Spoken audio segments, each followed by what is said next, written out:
Kementerian Kesehatan mengkonfirmasi bahwa Omikron BA4 dan BA5 sudah masuk ke Indonesia. Jumlah pasien COVID yang kena varian ini juga semakin banyak. Sebenarnya seberapa parah sih BA4 dan BA5 ini? Sudah ada Dr. Robert Sinto, seorang spesialis penyakit dalam yang juga konsultan penyakit tropik dan infeksi. Dr. Robert, sebenarnya apa sih Omikron BA4 dan BA5 ini?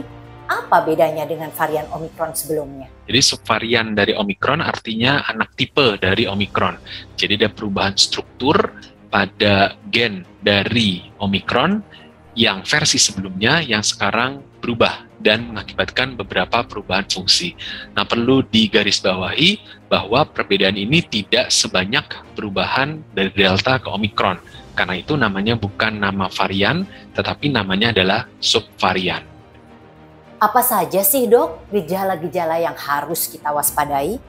Sampai saat ini laporan-laporan yang ada menunjukkan tidak ada perbedaan signifikan dari gejala-gejala yang dialami oleh seseorang yang teridentifikasi dengan varian baru, subvarian baru dari Omikron tersebut dibandingkan dengan yang sebelumnya. Jadi gejalanya masih sama, gejala saluran napas atas, kemudian bisa disertai juga dengan demam, nyeri otot, meriang, tapi pada prinsipnya tidak bisa dibedakan dari hanya tampilan klinis saja.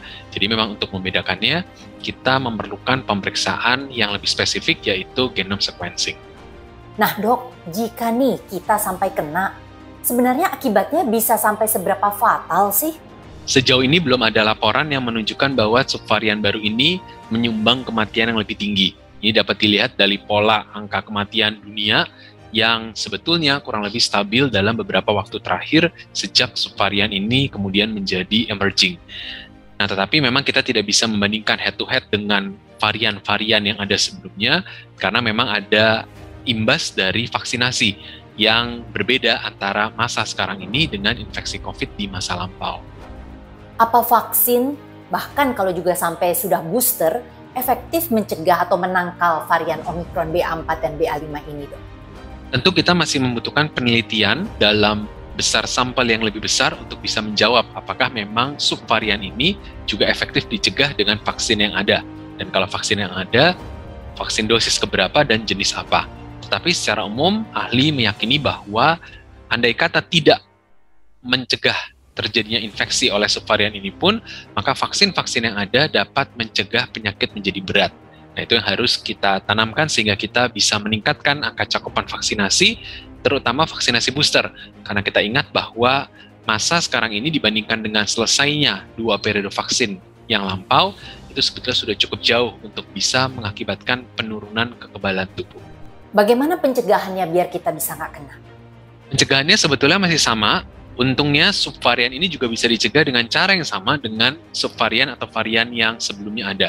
Jadi memang dengan menjalankan protokol kesehatan 5M tambah vaksin, itu bisa membantu kita terhindar dari infeksi oleh subvarian baru ini. Nah, memang ini menjadi tantangan di mana era sekarang, era yang lebih terbuka, kemudian sudah mulai transisi dari pandemi ke endemi, ini menjadi tantangan untuk kita tetap disiplin di dalam protokol kesehatan 5M yang sebetulnya sudah menyelamatkan kita sampai di titik ini. Jadi, kamu sudah vaksin, sudah booster. Ingat ya, prokes atau protokol kesehatan mesti tetap dijalankan loh. Pandemi belum berakhir.